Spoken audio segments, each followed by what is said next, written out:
Dear students, welcome to Hindi chamber. ഞാൻ Babu N Panakkal. ഇന്ന് നമ്മൾ കേരള സിലബസ് +2 ഹിന്ദി ഫോക്കസ് ഏരിയയിൽ ഉൾപ്പെടുത്തിയിട്ടുള്ള ചാപ്റ്ററുകളിൽ നിന്ന് ഈ വരുന്ന പരീക്ഷയ്ക്ക് ചോദിക്കാൻ സാധ്യതയുള്ള സെലക്റ്റഡ് ക്വസ്റ്റ്യൻസും അവയ്ക്കുള്ള ആൻസറുകളുമാണ് ഇന്ന് നമ്മൾ പഠിക്കാൻ പോകുന്നത്. ഫോക്കസ് ഏരിയയിലുള്ള എല്ലാ ചാപ്റ്ററുകളും അവയ്ക്കുള്ള മലയാളം എക്സ്പ്ലനേഷനോടുകൂടിയും chapter wise common paragraph, chapter wise question answers മുതലായ വീഡിയോകൾ നമ്മൾ നേരത്തെ തന്നെ അപ്ലോഡ് ചെയ്തിട്ടുണ്ട്. ആ വീഡിയോകളെല്ലാം നിങ്ങൾക്ക് മാറി മാറി കണ്ട് ഷുവർ A+ ഉറപ്പിക്കാവുന്നതാണ്. നമ്മുടെ വീഡിയോ ആദ്യമായിട്ടാണ് കാണുന്നതെങ്കിൽ സബ്സ്ക്രൈബ് ചെയ്യാനായിട്ട് നിങ്ങൾ മറക്കരുത്. അപ്പോൾ നമുക്ക് ഷുവർ A+ നേടുന്നതിന് വേണ്ടിയിട്ടുള്ള സെലക്റ്റഡ് ക്വസ്റ്റ്യൻസും അവയ്ക്കുള്ള ആൻസറുകളിലേക്കും കടക്കാം. നമുക്കറിയാം, +2വിന്റെ ഹിന്ദി ക്വസ്റ്റ്യൻ പേപ്പറിൽ ഓരോ ചാപ്റ്ററിൽ നിന്നുള്ള ഏതെങ്കിലും ഒരു പാരഗ്രാഫ് തന്നിട്ട് ആ പാരഗ്രാഫിനെ ബേസ് ചെയ്തായിട്ടായിരിക്കും അതിൽ നിന്ന് ക്വസ്റ്റ്യൻസ് ചോദിക്കുന്നത്. 1 മാർക്കിന്റെ 2 ക്വസ്റ്റ്യൻ, 2 മാർക്കിന്റെ 1 ക്വസ്റ്റ്യൻ, 4 മാർക്കിന്റെയോ 6 മാർക്കിന്റെയോ ക്വസ്റ്റ്യൻ അങ്ങനെ ഉൾപ്പെടുത്തിയായിരിക്കും ഓരോ ചാപ്റ്ററിൽ നിന്നും സാധാരണ ക്വസ്റ്റ്യൻ ചോദിക്കുന്നത്. ഇപ്രാവശ്യവും അങ്ങനെ തന്നെയാണ് ക്വസ്റ്റ്യൻ ചോദിക്കുന്നത്. അതുകൊണ്ട് നമുക്ക് ഫസ്റ്റ് ചാപ്റ്റർ മുതൽ പഠിക്കാം. ഓരോ ചാപ്റ്ററിലും ഷുവർ ആയിട്ട് ചോദിക്കാൻ സാധ്യതയുള്ള ക്വസ്റ്റ്യൻസ് ആണ് നമ്മൾ പരിചയപ്പെടുത്തുന്നത്. ആദ്യമേ നമ്മൾ മാതൃഭൂമി എന്ന ചാപ്റ്ററിൽ നിന്നുള്ള ഷുവർ ക്വസ്റ്റ്യൻസ് പരിചയപ്പെടാം. ധർത്തി കാ പരിധാൻ ക്യാ ഹേ? ഭൂമിയുടെ ഉടുപ്പ് എന്താണ്? നീല രംഗ് കാ ആകാശ് ധർത്തി കാ പരിധാൻ ഹേ. നീല നിറമുള്ള ആകാശമാണ് ഭൂമിയുടെ ഉടുപ്പ്. മാതൃഭൂമിക്ക് ലിയെ കവി ക്യാ കർണ ചാത്തെ ഹേ? മാതൃഭൂമിക്ക് വേണ്ടി കവി എന്തു ചെയ്യാൻ ആഗ്രഹിക്കുന്നു? മാതൃഭൂമിക്ക് ലിയെ കവി അപ്പന സർവസ്വ സമർപ്പിത് കർണ ചാത്തെ ഹേ. മാതൃഭൂമിക്കായിട്ട് കവി തന്റെ എല്ലാം അർപ്പിക്കുവാൻ തയ്യാറാകുന്നു. നദിയോം ഔർ ഫൂലോം കാ വർണ്ണൻ കവിനെ കിസ് പ്രകാർ കിയാ ഹേ? നദികളും പൂക്കളെയും എങ്ങനെയാണ് കവി വർണ്ണിച്ചിരിക്കുന്നത്? നദിയാം മാതൃഭൂമിക്ക് പ്രതി പ്രേം കി ധാരായും ഹേ. നദികൾ മാതൃഭൂമിക്ക് സ്നേഹപ്രവാഹങ്ങളും, ഫൂൽ ഔർ ആകാശ് കെ അസംഖ്യ നക്ഷത്ര ഉസ്കെ അലങ്കാർ ഹേ. പൂക്കളും ആകാശത്തിലെ അസംഖ്യം നക്ഷത്രങ്ങളും അവയ്ക്ക് ആഭരണങ്ങളുമാണ്. മറ്റൊരു 4 മാർക്കിന്റെ ക്വസ്റ്റ്യൻ, तेरा प्रत्युपकार कभी क्या हमसे होगा कवि इस प्रकार क्यों सोचता है? നിനക്ക് പ്രത്യുപകാരം ചെയ്യുവാൻ ഞങ്ങൾക്ക് എപ്പോഴെങ്കിലും കഴിയുമോ? എന്തുകൊണ്ടാണ് കവി ഇപ്രകാരം ചിന്തിക്കുന്നത്? ജിസ് പ്രകാർ മാം അപ്പന സർവസ്വ ദേക്കർ ബച്ചോം കാ പാലൻ പോഷൺ കർത്തി ഹേ, ഉസി പ്രകാർ മാതൃഭൂമി की गोदी में खेल कूद कर और उसकी धरती में रेंग कर हम बड़े हुए हैं. मादा के समान मातृभूमि की सेवाएं भी निस्वार्थ है. उसके त्याग का प्रत्युपकार करना असंभव है. इसलिए कवि ऐसा सोचता है. എപ്രകാരമാണോ മാതാവ് തന്റെ കുട്ടികളെ പരിപാലിക്കുന്നത്, അതുപോലെയാണ് മാതൃഭൂമിയും നമ്മളെ പരിപാലിക്കുന്നത്. അമ്മയുടെ സ്നേഹത്തിന് മുൻപിൽ പ്രത്യുപകാരം ചെയ്യുവാൻ സാധിക്കാത്തതുപോലെ തന്നെ മാതൃഭൂമിയോടും പ്രത്യുപകാരം ചെയ്യുവാൻ വലിയ ബുദ്ധിമുട്ടാണ്. അതുകൊണ്ടാണ് കവി ഇപ്രകാരം പറയുന്നത്. അടുത്ത 6 മാർക്കിന്റെ ക്വസ്റ്റ്യൻ, കവിനെ മാതൃഭൂമി കാ വർണ്ണൻ കിസ് പ്രകാർ കിയാ ഹേ? കവി മാതൃഭൂമിയെ എപ്രകാരമാണ് വർണ്ണിച്ചിരിക്കുന്നത് എന്നാണ്. മാതൃഭൂമിക്ക് ഹരിതതട് पर सुंदर नीलांबर का परिधान है. सूर्य और चंद्र मुकुट है और समुद्र करखनी है. नदियां प्रेम के प्रवाह तथा फूल और तारे आभूषण है. पक्षीगण बंदीजन है और शेषनाग का फण सिंहासन है। बादल मातृभूमि का अभिषेक करते हैं। कवि ने मातृभूमि का वर्णन मादा के रूप में किया है। मातृभूमि को उन्होंने ईश्वर की सगुण मूर्ति बताई है. നമുക്കതിന്റെ മീനിങ് നോക്കാം. മാതൃഭൂമിയുടെ ഹരിതവസ്ത്രത്തിനുമേൽ നീലാകാശമാകുന്ന സുന്ദരമായ മേൽവസ്ത്രമുണ്ട്. സൂര്യനും ചന്ദ്രനും കിരീടമാണ്. സമുദ്രം അരഞ്ഞാണമാണ്. നദികൾ പ്രേമത്തിന്റെ പ്രവാഹവും പുഷ്പങ്ങളും നക്ഷത്രങ്ങളും ആഭരണങ്ങളുമാണ്. പക്ഷികളാവട്ടെ സ്തുതിപാഠകരും അനന്തന്റെ ഫണം സിംഹാസനവുമാണ്. മേഘങ്ങൾ മാതൃഭൂമിയെ അഭിഷേകം ചെയ്യുന്നു. കവി മാതൃഭൂമിയെ മാതാവിന്റെ രൂപത്തിലാണ് വർണ്ണിച്ചിരിക്കുന്നത്. മാതൃഭൂമി സെ കവി കാ ബച്പൻ കൈസെ ജുഡാ ഹെ. മാതൃഭൂമിയുമായിട്ട് കവിയുടെ കുട്ടിക്കാലം എങ്ങനെയാണ് ബന്ധപ്പെട്ടിരിക്കുന്നത്? മാതൃഭൂമി കി ധൂൽ മേം ലോട്ട് ലോട്ട് കർ കവി ബഡേ ഹുയേ ഹെ. മാതൃഭൂമിയുടെ പൊടിപടലത്തിൽ ഉരുണ്ടുവരേണ്ട കവി വലുതായി. ഉസ് ധർത്തി പർ ഘുടനോं के बल रेंग कर वे खड़े हो गए. ആ ഭൂമിയുടെ ഉപരിതലത്തിലൂടെ മുട്ടിട്ട് നിരങ്ങി കവി എഴുന്നേറ്റ് നിൽക്കാൻ പഠിച്ചു. രാമസ്വരൂപ നിഷ്കളങ്ക് ബാല്യകാൽമേം മാതൃഭൂമിക്ക് ഗോദീമേം ഖേൽക്കർ പരമാനന്ദക്ക് അനുഭവിക്കുക. തന്റെ ബാല്യകാലം മടിത്തട്ടിൽ കളിച്ച് ചിരിച്ച് വളർന്നു. और धूल के हीरे कहलाए. ऐसी മാതാ തുല്യ മാതൃഭൂമിക്ക് പ്രതി പ്രേമ ഹോന സ്വാഭാവിക. ഇങ്ങനെയുള്ള മാതൃഭൂമിയോട് സ്നേഹം കാണിക്കുക എന്ന് പറയുന്നത് സ്വാഭാവികം തന്നെ. ആസ്വാദൻ ടിപ്പണി ചോദിച്ചു കഴിഞ്ഞാൽ അതിന് എഴുതാൻ പറ്റുന്ന ഒരു കോമൺ പാരഗ്രാഫ് നമ്മൾ നേരത്തെ അപ്ലോഡ് ചെയ്തിട്ടുണ്ട്. ഫോക്കസ് ഏരിയയിലെ രണ്ടാമത്തെ ചാപ്റ്ററായ ബേട്ടി കെ നാമിൽ നിന്ന് ചോദിക്കാൻ സാധ്യതയുള്ള ഷുവർ ക്വസ്റ്റ്യൻസ് നമുക്ക് നോക്കാം. ബേട്ടി കെ നാം പത്ര കിസ്കെ നാം ഹേ. ബേട്ടി കെ നാം എന്ന എഴുത്ത് ആരുടെ പേർക്കാണ്? പത്ര അപ്പനി ബേട്ടി കുൽസും ജമാനി ബേഗം കെ നാം ഹേ. തന്റെ മൂത്ത പുത്രിയായ കുൽസും ജമാനി ബീഗത്തിന്റെ പേർക്കാണ്. ഭാരത് കി അഗവാനി കെ സേഹരെ കിനോം നെ ലിഖേ. വരന്റെ പാർട്ടിയെ സ്വീകരിക്കാനുള്ള ആ പാട്ട് ആരാണ് എഴുതിയത്? നമുക്കറിയാം, ഭാരത് കി അഗവാനി കെ സേഹരെ സമ്രാട്ട് കെ ദർബാരി കവി ഗാലിബ് ഔർ ജൗക്കിനെ ലിഖേ. ഗാലിബ് ഔർ ജൗക്ക് അവർ രണ്ടുപേരും കൂടിയാണ് ഈ പാട്ട് എഴുതിയത്. തോഹഫയ്ക്ക് ബദലെ ബഹാദൂർ ഷാനെ ക്യാ ദിയ. സമ്മാനങ്ങൾക്ക് പകരമായിട്ട് ബഹാദൂർ ഷാ ജഫർ എന്താണ് കൊടുത്തത്? തോഹഫയ്ക്ക് ബദലെ ബഹാദൂർ ഷാനെ റാണി കാ ഏക് ഹാർ ദേ ദിയ. തന്റെ പത്നിയുടെ ഒരു ഹാരമാണ് സമ്മാനിച്ചത്. കൈദിയോം കാ ഖർച്ച് ആധാ കർ ദിയ ക്യോം. തടവുകാരുടെ ചെലവിനുള്ള തുക വെട്ടിക്കുറയ്ക്കാൻ എന്താണ് കാരണം? അംഗ്രേസോം കാ വിചാർ യഹ് ഇൻ മുഗളോं के पास ജവാഹറാത്ത് ബഹുത്ത് സ്യാദാ ഹെ. ഇംഗ്ലീഷുകാർ ചിന്തിച്ചു, ഈ മുഗളന്മാരുടെ കയ്യിൽ ധാരാളം ആഭരണങ്ങളുണ്ട്, അതുകൊണ്ട് ഇൻ കൈദിയോं को दिया जाने वाला खर्च इनकी जरूरत से ज्यादा है. ഇവർക്ക് കൊടുക്കുന്ന ചെലവ് ഇവരുടെ അത്യാവശ്യത്തിനും കൂടുതലാണ്. इसलिए उन्होंने കൈദിയോं का खर्च आधा कर दिया. അതുകൊണ്ടാണ് അവര് തടവുകാരുടെ ചെലവ് നേർ പകുതിയാക്കി കുറച്ചത്. കൈദി ബാപ്പുക്കു അപ്പനി ബേട്ടി കാ ഖത്ത് ആംസു നാമാ ഥാ ക്യോ.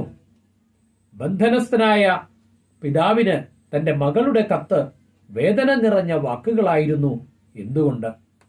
दिल्ली में बंधन में रहने वाली पुत्री के खत में अपने और दिल्ली वालों की दुरवस्था का विवरण है. ദില്ലിയിൽ ബന്ധനത്തിൽ കഴിയുന്ന പുത്രിയുടെ കത്തിൽ തന്റെയും ദില്ലിവാസികളുടെയും ദുരവസ്ഥ വർണ്ണിച്ചിരുന്നു. ഖത്ത് പഠിക്കർ ഉസ്കാ ഭായി രോയ. ലെറ്റർ വായിച്ച് സഹോദരൻ കരഞ്ഞു. പിതാക്കി ആംഖേം ഭി ആംസും സെ ഭർ ഗയി. അച്ഛന്റെ കണ്ണുകളും കണ്ണുനീർ കൊണ്ട് നിറഞ്ഞു. ഇസ്ലിയെ കൈദി ബാപ്പുക്കു പുത്രി കാ ഖത്ത് ഏക് ആംസു നാമാ ഹി ലഗ. പുത്രിയുടെ കത്ത് ഒരു വേദനാജനകമായി എന്ന് പറയുന്നത്. മേരെ ഭാരതവാസിയോ എന്നുള്ള ചാപ്റ്ററിൽ നിന്നുള്ള നോക്കാം. ആജ് ഹം ദുർഭാഗ്യ കെ ഏക് യുഗ് കാ അന്ത് കർ രഹേ ഹേ. और भारत पुनः खुद को खोज पा रहा है। पंडित जी ने इस कथन पर क्या कहना चाहते हैं? ഇന്ന് നമ്മൾ ദൗർഭാഗ്യത്തിന്റെ ഒരു യുഗം പിന്നിട്ടിരിക്കുകയാണ്. ഭാരതം വീണ്ടും പണ്ഡിറ്റ് ജിയുടെ ഈ വാക്കുകളുടെ അർത്ഥം എന്താണ്? ദുർഭാഗ്യക്ക് ഏക് യുഗ് സെ താൽപര്യ ഗുലാമിക്ക് യുഗ്. ദുർഭാഗ്യത്തിന്റെ ഒരു യുഗം എന്ന് പറയുന്നത് അടിമത്വം നിറഞ്ഞ ഒരു യുഗം. അർത്ഥാത് അംഗ്രേസോ കെ ശാസൻ കെ അധീൻ ബീത്തേ യുഗ് സേ ഹെ. അതായത് ഇംഗ്ലീഷുകാരുടെ അടിമത്വത്തിൽ നിന്നും മോചനം നേടിയിരിക്കുന്നു എന്നുള്ളതാണ്. പുനഃ ഖുദ് ഖോജ് പാനെ കാ ഭാവ് ഹെ. വീണ്ടും സ്വയം അന്വേഷണത്തിനുള്ള സമയമായിരിക്കുന്നു എന്ന് പറയുന്നത് സ്വത്തുക്കി ഖോജ് കർണ, അർത്ഥാത് ഹം സ്വയം അപ്പനെ രാഷ്ട്ര കെ ഭാഗ്യ കാ വിധാൻ കർണ ഹെ. അതായത് നമ്മൾ നമ്മുടെ സ്വത്വം അന്വേഷിക്കുക, അതായത് നമ്മൾ സ്വയം രാജ്യത്തിന്റെ ഭാവി അന്വേഷിക്കാൻ സമയമായി എന്നാണ് അതിന്റെ അർത്ഥം. അടുത്ത നമുക്ക് സൂര്യനാമേ പഹലാദിൻ എന്ന ചാപ്റ്ററിൽ നോക്കാം. പാരാമാരിബോ ഷഹർ ലേഖകോ ഭാരതീയ ഷഹർ ജൈസ ക്യോം ലഗ. പാരാമാരിബോ പട്ടണം ലേഖകന് ഭാരതീയ പട്ടണമായിട്ട് തോന്നാൻ എന്താണ് കാരണം? ലഗ്ഭഗ് 1.5 लाख ആബാദി വാലെ സൂറിനാം മേ. ഏകദേശം 4.5 ലക്ഷം ജനസംഖ്യയുള്ള സൂറിനാമിൽ 37% ലോക ഭാരതീയ മൂൽ കെ ഹെ. 37% ജനങ്ങളും ഇന്ത്യൻ വംശജരാണ്. പാരാമാരിബോ ഷഹർ മേ സർവത്ര ഭാരതീയ ഹി ഭാരതീയ ദിഖത്തെ ഹെ. പാരാമാരിബോ പട്ടണത്തിൽ എവിടെ നോക്കിയാലും ഇന്ത്യക്കാരെ മാത്രമേ കാണാമായിരുന്നുള്ളൂ. ഇസ്ലിയെ വോ ഭാരതീയ ഷഹർ ജൈസ ലഗ് രഹാ ഹെ. അതുകൊണ്ട് ഇന്ത്യൻ പട്ടണമായി ആണ് അതിനെ തോന്നിയിരുന്നത്. അടുത്ത നമുക്ക് മേരേലാൽ എന്നുള്ള ചാപ്റ്ററിൽ നിന്നുള്ള ഷുവർ ക്വസ്റ്റ്യൻസ് നോക്കാം. യശോദ മാമ അപ്പനെ ആപ്കോ ഭൂൽ ഗയി കബ് ഔർ ക്യോം. യശോദ മാതാവ് സ്വയം മതിമറന്നു. എപ്പോൾ? എന്തുകൊണ്ട്? അപ്പനെ ബേട്ടെ കാ സുന്ദർ മുഖ് ദേഖ്കർ. തന്റെ പുത്രന്റെ സുന്ദരമായ മുഖം കണ്ടപ്പോൾ. മാതാ യശോദ ബഹുത്ത് ഖുശ്. മാതാവായ യശോദ വളരെ സന്തുഷ്ടയായി. कृष्ण के दूत के दांत देखकर हर्षित होकर वे कृष्ण के प्रेम में निमग्न होकर शरीर की सुधबुद भूल गई. കൃഷ്ണന്റെ പാൽപ്പല്ലുകൾ കണ്ട് കൃഷ്ണന്റെ പ്രേമത്തിൽ മുഴുകി അവൾ തന്നെ തന്നെ മറന്നുപോയി. മാനോ കമൽ പർ ബിജു ജമായി കാ താൽപര്യ ക്യാ ഹേ. താമരയിൽ ഇടിമിന്നൽ ഉദിച്ചു വന്നോ എന്ന് തോന്നുമാറ്. ഇവിടെ എന്താണ് അർത്ഥമാക്കുന്നത്? युवराज नंद ने किलकारी भरते हुए कृष्ण के दूत के दांतों को देखा तो उन्हें ऐसा लगा कि कमल पर बिजली उग आई हो.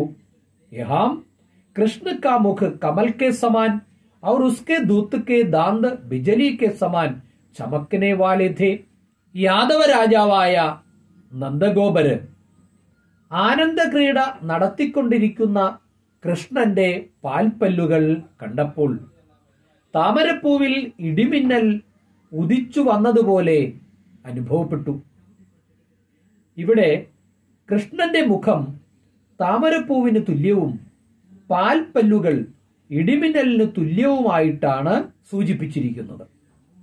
അടുത്ത ചോദ്യം. ഗോപികായേം കബ് അപ്പനെക്കോ ഭൂൽക്കർ ദൗഡി. ഗോപികമാർ എപ്പോഴാണ് സ്വയം മതിമറന്നോടിയത്? कृष्ण का मुरली वादन सुनकर गोपिकाएं अपने को भूलकर दौड़ी. കൃഷ്ണന്റെ ഓടക്കുഴൽ വായന കേട്ട് സ്വയം മതിമറന്ന് ഗോപികമാര് ഓടി. ഇതിന്റെ ഒരു കോമൺ പാരഗ്രാഫ് നമ്മൾ നേരത്തെ അപ്ലോഡ് ചെയ്തിട്ടുണ്ട്. ആസ്വാദൻ ടിപ്പണി ചോദിച്ചാൽ ആ കോമൺ പാരഗ്രാഫ് നിങ്ങൾക്ക് എഴുതാവുന്നതാണ്. അടുത്തത് നമുക്ക് ദോസ്തി എന്ന ചാപ്റ്റർ നോക്കാം. ദോസ്തിക്ക് ഗീതകാർ കൊൻഹെ. ആനന്ദ ബക്ഷി. ദോസ്തിയുടെ ഗാനരചനാകാരൻ ആര്? ആനന്ദ ബക്ഷി. दोस्ती के संगीतकार कौन है? आर.डी. बर्मन. दोस्ती के पार्श्व गायक कौन कौन है? किशोर कुमार तथा മന്നാടെ. പാർശ്വഗായകമാനെ പിന്നണി ഗായകർ. ദോസ്തിയുടെ ഒരു കോമൺ പാരഗ്രാഫ് നമ്മൾ അപ്ലോഡ് ചെയ്തിട്ടുണ്ട്. ആസ്വാദൻ ടിപ്പണി ചോദിച്ചാൽ നിങ്ങൾക്ക് അത് എഴുതാവുന്നതാണ്. ये दोस्ती हम नहीं तोड़ेंगे, दोस्ती जीवन का अभिन्न अंग है. दोस्ती फिल्मी गीत के आधार पर अपना मत प्रकट करें. 4 മാർക്കിന്റെ ഒരു ക്വസ്റ്റ്യൻ ആണ്. വളരെ പ്രധാനപ്പെട്ട ഒരു ക്വസ്റ്റ്യൻ ആണ്. ക്വസ്റ്റ്യൻ ഒരിക്കൽ കൂടി പറയാം. ये दोस्ती हम नहीं तोड़ेंगे, दोस्ती जीवन का अभिन्न अंग है. दोस्ती फिल्म गीत के आधार पर अपना मत प्रकट करें. ഈ ദോസ്തി, ഈ കൂട്ടുകെട്ട് ഒരിക്കലും നഷ്ടപ്പെടുത്തുകയില്ല. ആ ദോസ്തി എന്ന ഫിലിമി ഗീതിനെ ആസ്പദമാക്കി നിങ്ങളുടെ അഭിപ്രായം രേഖപ്പെടുത്താനാണ് ക്വസ്റ്റ്യൻ. ഹിന്ദി ഫിലിം ജഗത്ത് में सबसे जनप्रिय गीत है ये दोस्ती. जीवन में सच्ची दोस्ती कैसी होनी चाहिए. ജീവിതത്തിൽ എങ്ങനെ ആയിരിക്കണം യഥാർത്ഥ കൂട്ടുകെട്ട്.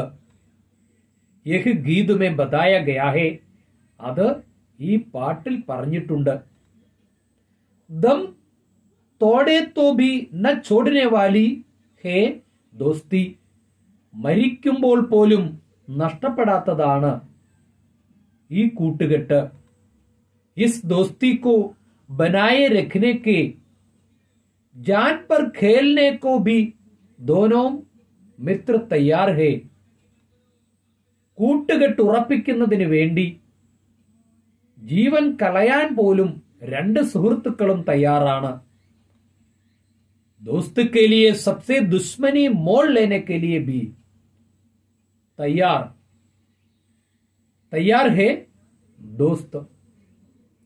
കൂട്ടുകാരന് വേണ്ടി എല്ലാവരോടും ശത്രുത വിലയ്ക്ക് വാങ്ങാൻ പോലും തയ്യാറായിട്ട് നിൽക്കുന്നവനാണ് യഥാർത്ഥ സുഹൃത്ത്. യഹ് ഇസ് ഫിലിം ഗീത് കാ ആധാർ. ഇതാണ് നമ്മളുടെ സെലക്ടഡ് ക്വസ്റ്റ്യൻസ്. ഈ ക്വസ്റ്റ്യൻസ് എല്ലാം തീർച്ചയായും പരീക്ഷയ്ക്ക് ചോദിച്ചിരിക്കും. നിങ്ങൾക്ക് ഉറപ്പായിട്ടും A+ വാങ്ങാനായിട്ട് സാധിക്കും. ഈ വീഡിയോ നിങ്ങൾക്ക് ഇഷ്ടപ്പെട്ടുവെങ്കിൽ നിങ്ങൾ ലൈക്ക് ചെയ്യുക, ഷെയർ ചെയ്യുക. സബ്സ്ക്രൈബ് ചെയ്യുന്നതോടൊപ്പമുള്ള ബെല്ലൈക്കണിലെ ഓൾ ഓപ്ഷൻ കൂടി പ്രസ് ചെയ്യുകയാണെങ്കിൽ അടുത്ത ഗ്രാമർ പാർട്ടിന്റെ വീഡിയോ അപ്ലോഡ് ചെയ്യുമ്പോൾ നിങ്ങൾക്ക് ഉടനെ തന്നെ അത് നോട്ടിഫിക്കേഷനായിട്ട് ലഭിക്കുന്നതാണ്. നമുക്ക് അടുത്ത വീഡിയോയിൽ വീണ്ടും കാണാം. ടാറ്റ.